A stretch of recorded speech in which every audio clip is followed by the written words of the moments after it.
So this video is not to scare you by any means, but just to share information about everyday items that women use constantly that may have an impact on your hormones in ways that you don't realize. Because when it comes to health, we mostly think about the food that we eat and the movement we are getting as an indicator of how we feel, which is true, but unfortunately there are so many outside environmental factors that can also disrupt our bodies. We are constantly exposed to environmental chemicals, heavy metals, and other toxins. According to the CDC biannual national report on human exposure to environmental chemicals, over 90% of us have a mixture of pesticides in our bodies. And women have an even greater exposure to environmental toxins on a daily basis from just our greater use of cosmetics, household cleaning products, tampons, hair coloring, and my personal favorite, receipts. We also absorb environmental toxins from exposure to nail polish, deodorant, hair gel, tanning products, because they all have phthalates and parabens in them, which are honestly super common. Like if you look at the back of honestly any makeup product, you'll probably see something that has a paraben or phthalate in it.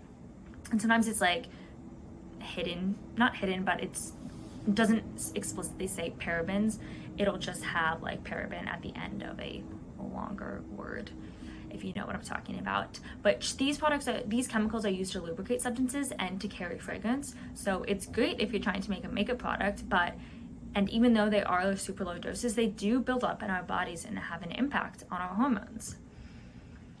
And if you've ever looked at beauty products women while pregnant cannot use, most of them include chemicals that are in super popular products like the aluminum in deodorant, the formaldehyde in nail polish, and chemical sunscreen. But when it comes to women's hormonal health, it is especially important to understand what endocrine disrupting chemicals are, aka hormone disruptors, are chemicals that interfere with the body's endocrine system. Some EDCs act like hormone mimics and trick the body into thinking that they actually are hormones, while other EDCs block natural hormones from doing their job. This can mean overstimulating, blocking, or disrupting the hormone's natural actions by sending mixed signals throughout the endocrine system. What does that do? It causes inflammation, weight gain, insulin resistance, and can stimulate cells to grow when they shouldn't. And it just messes with your body. It messes with your stress levels, and of course, it also messes with your gut because everything is connected. And what this can result in, is period problems, premature puberty, endometriosis, fertility issues, PCOS, uterine fibroids, thyroid problems, toxic fat, and increased risk of early menopause. And to call out one hormone disruptor specifically that causes a lot of these issues, and a personal passion of mine to let people know about, is BPA, or its cousin BPS. You may have heard with it or seen labels on different food products and cans that say BPA free, or plastic containers that say BPA free. This chemical has been shown to be hazardous to reproductive systems. Hello, I'm a reproductive system, in human and animals, and is linked with obesity and attention disorders.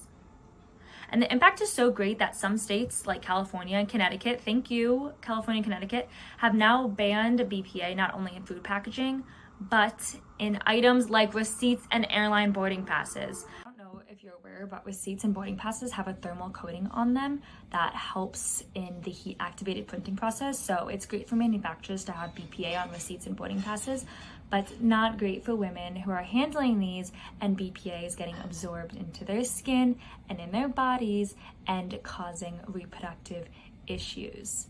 And I'm not saying this to make you think about every single receipt you've ever touched in your entire life, but just, keeping your noggin moving forward, just think about it. Like when someone says, do you need a receipt? Do you need that receipt? No. Or in places that are great, like Sephora or other grocery stores, I think do this. They can email the receipts to you instead, so you don't have to have them. I try to only keep receipts that I really, really need. Otherwise, I throw them all away or just say, no, I don't need it. Unless I know I'm going to have to return something, but I really try not to touch them. And same for boarding passes. I'm not saying for you to think back on every boarding pass you've ever held in your entire life, but just to think moving forward, let's get the mobile boarding pass this time, Most airlines, if not all of them, have that option, and I really only hold boarding passes unless it's completely necessary. But that's BPA and receipts. And the moral of this entire story is that there is a connection between the toxins in our environment and our hormones, and doctors a lot of the time are not making this connection. This is literally never been brought up to me before. This is just all my own resources that I've read about, and I'll link them all below for you to read as well. I can make another video on specific endocrine disruptors to look out for and replacements for them, but I'm just trying to say that health does not end with just food and exercise. We do have to look at the ingredients of the products you buy. And again, I'm not saying throw out every cleaning product, makeup, body lotion, non-organic food item out there, but just be aware of it next time. Next time you're maybe going to buy a new cleaning product, take a look at the back, see what's in there, see maybe if there's another greener alternative. There's a lot of good brands out there these days that do have greener alternatives that are just better for your body. And I know sometimes that they can be more expensive, so it really does depend on what you want to prioritize. But for your reproductive health and yourself, it is better to buy these greener products if you want, and if that's what you want to spend your money on. And we can reduce the amount of environmental toxins in our body and life by the foods that we eat.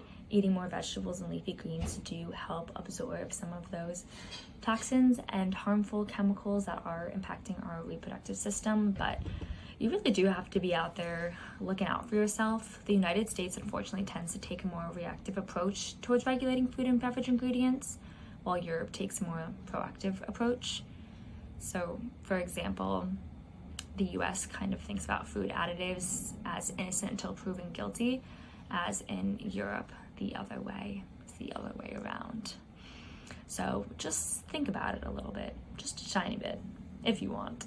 But it does have an impact on your body and your reproductive health. And that's all from me today. That really just scratched the surface. I really tried to keep this video high level so you can just take away some of the key tips there, which is maybe don't hold a receipt and just take a look at the ingredients that you have in the products around you: body lotions, deodorants, cosmetics, hair gel, things like that. Just some information for you. So do with that what you will.